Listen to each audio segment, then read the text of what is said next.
We must discuss this preposterous Omid Scobie nonsense. He knows exactly nothing. Hey everybody, I'm Beebs Kelley. Welcome back to another video. Today we are going to be discussing Endgame just a little bit. Full disclosure, I'm filming this on the day after it was actually published. So we have endured the Dutch controversy. And the pace of the situation is kind of fast. The news cycle moves way faster than I have any chance of getting a video out. So just full disclosure, that's when I'm filming this. This is the information I'm going off of. Today we're going to discuss the excerpts that have been published thus far, at least some of them. I'm sure there's going to be a lot more news by the time I'm even done filming this today. So we have many excerpts already that are either just plain nonsense, clear, biased, slanderous type of things, and stuff that's like easy to disprove or just straight up unfair. So we have quite a little bit to dive into today. I've said this before, nobody would accuse Omid of being an unbiased, fair, balanced, even good journalist. He's really not that great of a journalist. I've never been particularly impressed with his work.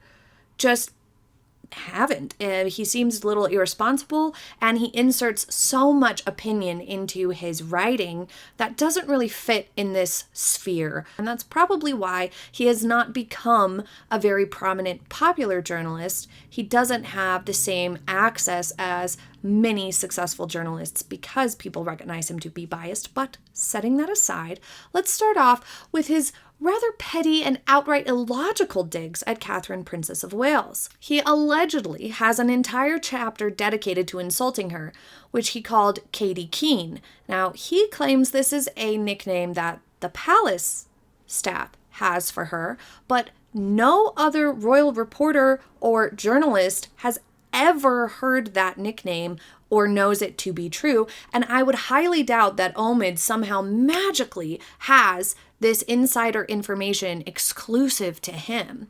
So I do not believe that nickname to be one that is used, and the way Omid uses it seems to be a bit derogatory. Keen is typically a compliment. One definition is showing enthusiasm.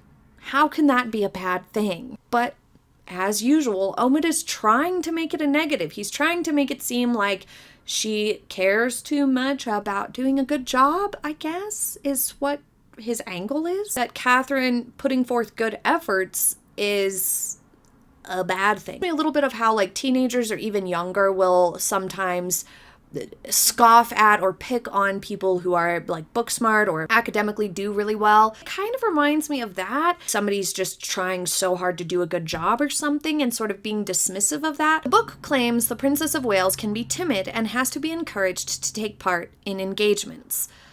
A source says Kate can be cold if she doesn't like someone, with the writer, Omid, adding, "This is a side of Kate that rarely gets written about. Advocating for mental health causes, the mental health of mothers for that matter, but ignoring her own sister-in-law's cries for help seemed out of character for someone the public knew as sweet and easy to get along with."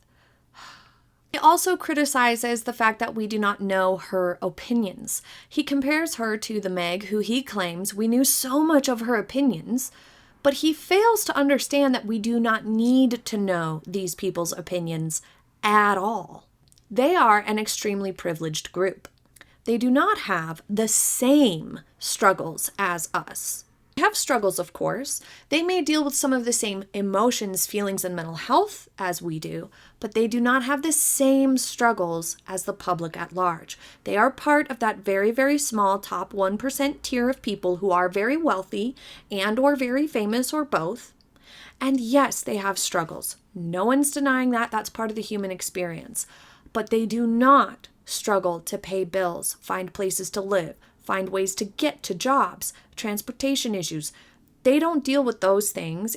So since they don't have the same financial struggles as us, and that is a very glaring, huge source of stress, distress, being able to afford good quality of life, since the group of royals and royal adjacent, aka Harry and the Meg, do not have those same concerns, their opinions will immediately be seen at least to some degree, as completely irrelevant and unwelcome by the public at large, simply because we immediately recognize and cannot ignore the fact that they do not share the exact same struggles as we do with day-to-day life. They just don't.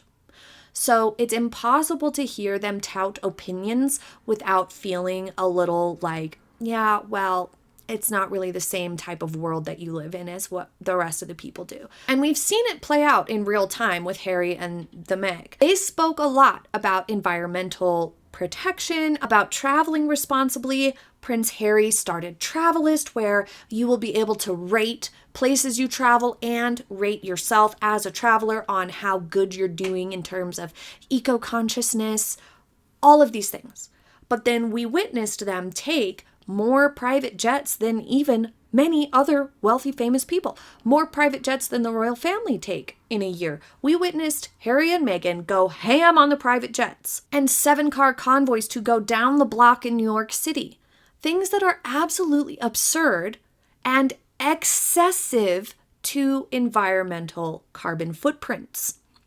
Not just, well, they're taking trips a lot. Well, they are wealthy. They'll probably travel a lot. Not just that, but rather doing travel and doing events in a way that seems to, on purpose, have a bigger carbon footprint than necessary. If you don't need a 7-car convoy, if you don't need to drive down the street, you would walk. If you really cared about the environment, you would only drive when you really need to drive. If you want to go on a trip, you would fly commercial as often as you could if you truly cared about the environment. Prince William, Catherine the Princess of Wales, sure, they take private jets sometimes. They are the royal family, but they also fly commercial. They fly commercial especially for very far trips, like when going across the Atlantic, for example. And people have been calling out the hypocrisy that Harry and Meghan have. Other people who care about the environment have been like, hey, they're making us look bad. We don't really want to associate with them. It's not going well. That's just one example of this playing out in real time. So whether we agree with their opinions or not, once they start putting their opinions out there, humans naturally and culture naturally will be at least somewhat dismissive of it and won't receive it very well. We do not need to know their opinions on everything, Omid. Furthermore, that's not the role of the royal family. They are not here to coach society into having the correct opinions. They're not here to be outspoken on most things. They are part of the government, and they have an important role in the United Kingdom and the world, I would argue. Every time I say this, people argue with me, though. So here's some facts. The monarch and senior royals working on their behalf, which used to include Harry and the Meg, shouldn't willy-nilly dish their opinions out on matters, as they are technically in partnership with the Prime Minister and Parliament. Similar to how some people believed Elon Musk should be more responsible with tweets because he can move the market, same goes for the royal family. If they endorse something or not something else, or they denounce one thing and not the other, then it can have real-world impacts on businesses, markets, and more. So it's important that they are careful with what they say. Also, the monarchy plays a really strong role in serving as a symbol of unity and British culture. And therefore, opinions would muddy that up quite a lot. It's one of my favorite things about the royal family. I've said it before, the fact that it is a unifying force, something that regardless of your political opinions or your situation, you can get behind in terms of a culture aspect. The events that they hold, things like Trooping the Color, other parades, Remembrance Day services, they take part in these things, and they are for the country as a whole, the Commonwealth, and all of it. They are not for political party, stuff like that stays out of it. And I've always thought that that's a really great force for good. And they have great significance when it comes to helping bring awareness to charities and inspiring people to do good. Stuff like that I think is just invaluable. And throwing opinions in there would just complicate it and take away from that. Here's the thing. You will never, ever, ever agree with 100% of things with any human being. Think about it. The person you're closest to in life, whether it's a sibling, a parent, a spouse, a partner, a best friend, whoever it is, whomever you're closest to in life, you don't agree with 100% of things with them. Whether it be you don't like the same exact restaurants or food, or you don't always like the same music or movies. Perhaps you like to read and they don't. Do you have the same favorite colors? Do you have the same favorite songs? They're trivial, but you don't agree on 100% of them. Get into serious issues like politics and moral issues, you're not going to agree on 100% of things with them. Granted, the people you're closest to, you probably agree on more than 50%, but it's virtually impossible if you go long enough down a list of things that you will find 100% agreement with any human being who's being honest with you. You just won't. It's not a thing. So same goes for public figures and companies and famous people and royal families. You'd never agree with 100% of their opinions if we knew them all. That's part of why politics are so complicated, because even the people you vote for, you still don't agree with 100%, which also means the royal family within themselves wouldn't agree with 100% of every issue. So putting their opinions out there would make for a very confusing, chaotic, and complicated situation. One royal family member thinks this and the other thinks that. What is the stance of the monarchy? All these things would get out of hand very quickly. And that sort of a dynamic would make them immediately unpopular because we have enough of that in our real lives. Don't need to see it play out from the royal family who is meant to be there for other reasons. One could argue that's not necessarily fair to the royal family that they don't get to put their opinions out there all the time, but think about it. When we go to our jobs, we are not discussing politics and our moral positions on things. We're not there to tout our opinions or champion our opinions and issues the way we see fit. We're there to do a job. So they too are setting aside their opinions as private matters where they belong while they do their job as a duty to the country. Harry and Meghan, I could see having said, this isn't fair that we can't speak out on things. But it is fair. Nobody speaks out on every issue or any issues in some cases at their jobs. It's not the time or place for it. In fact, in some jobs can interfere with your work. For example, teachers. If they make their political positions known or start discussing them in a classroom, they're going to piss off at least 50% of their parents and families. They will not be able to effectively instruct students who dismiss them based on their opinions. It's not wise. And ultimately, the last thing anyone needs is more people putting their opinions on every single issue front and center. It rarely inspires productive conversations. It often devolves into tribal politics and arguing. The royal family is a really old institution whose purpose does not lie in sharing their opinions. Actions do speak louder than words, and the actions of the monarchy, since Queen Elizabeth at least, has been to do good. These days, folks are really quick to say, well, if you don't agree with me on this or that, then I don't like you. And any public figure, simply because of their opinions, which is far too basic of a thought process, can be written off as a bad guy or somebody you don't want to ever see their movies again or something, simply because you think, based off a news article that's probably not even fact-checked or a rumor, that you don't agree with them on something, and people are all quick to get up in arms and sort of like cancel culture, but just be like, well, I don't like them because they are this political affiliation, or they think this about this issue, or they did this one time. It's ridiculous. But if you keep looking, you might actually agree with them on a lot of different things, just not this one thing. So this whole vibe of writing people off as soon as you find out they don't agree with you is really anti-productive and not logical. But I find Omid Scobie to be very short-sighted to view Catherine's privacy as problematic. Now, we do know her opinions on some things that are connected to the issues she would like most to focus on. She focuses, and Prince William and all of them, King Charles, focus on one or two really, really big issues and try to actually accomplish something over the years. For her, it's the early years. For Prince William, it's homelessness and eco-consciousness, or the environment. King Charles had the Prince's Trust, now I believe it's called the King's Trust, as well as the environment and conservationism. and others. So we do know their opinions on those few things, and that's a really smart way to go about it. You pick something, there's facts to back it up, let's really focus in on this and try to find a solution or ways to make it better, like with the early years, something I am very passionate about as well. If there's one other area that I will learn about, read about, and retain the information really well, it's that of childhood early development and psychology in the early years. Very useful information and very, very important. So we know her opinions on those matters, but she chooses not to let the other opinions muddy up the work, and that's smart. So I don't understand why Omid seems to think that's problematic. Next, let's discuss this part-time royal comment. He should really feel ashamed of this. It is so ridiculous.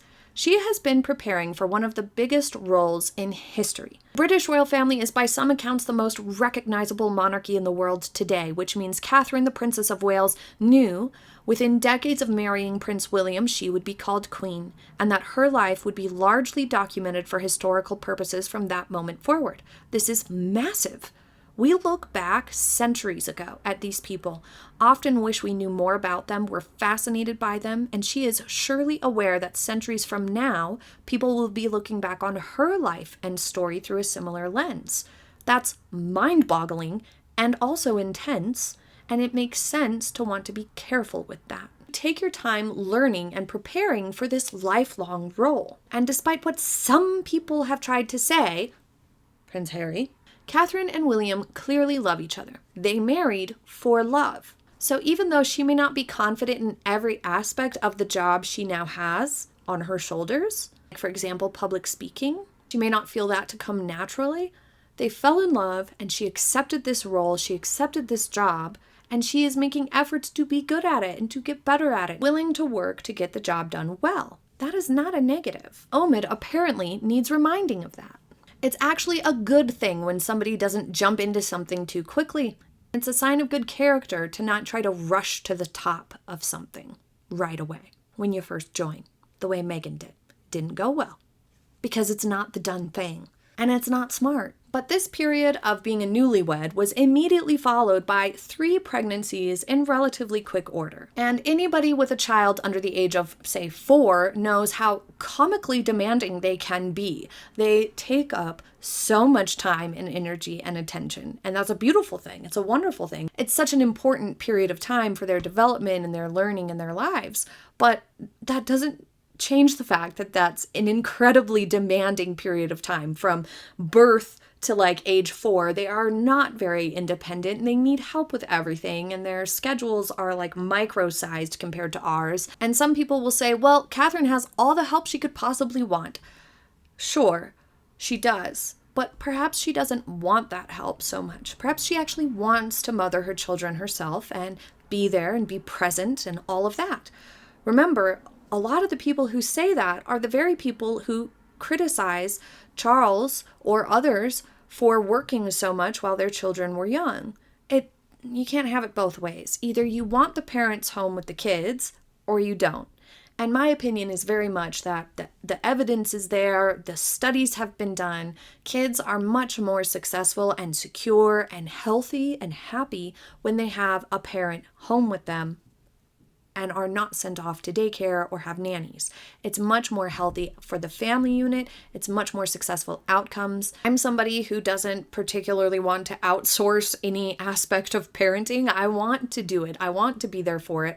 Perhaps that's something Catherine is passionate about as well, and she should have every right to do so. She was either pregnant and or had a toddler throughout an 8-year period, and she did work during that time still. She still did engagements during that time and held meetings and made progress on things and had been developing the early years project for years before it came out. She even went on tour while her kids were little and brought them along with. I mean, that's a lot of work. But how would Omid know or understand just how difficult any of that would have been? He's a man and he has no children, so he knows exactly nothing about this. So let's just do the math here really quickly. In 2011, they got married. In 2013, Prince George arrived and proceeded into toddlerhood. In 2015, Princess Charlotte is born, and then Prince Louis arrived in 2018. Just as he was reaching the pinnacle of toddlerhood, COVID came around in 2020 and stayed past its welcome. And During that time, COVID put a stop to a great deal of the engagements and work and events that Catherine at the time, Duchess of Cambridge, would have been doing.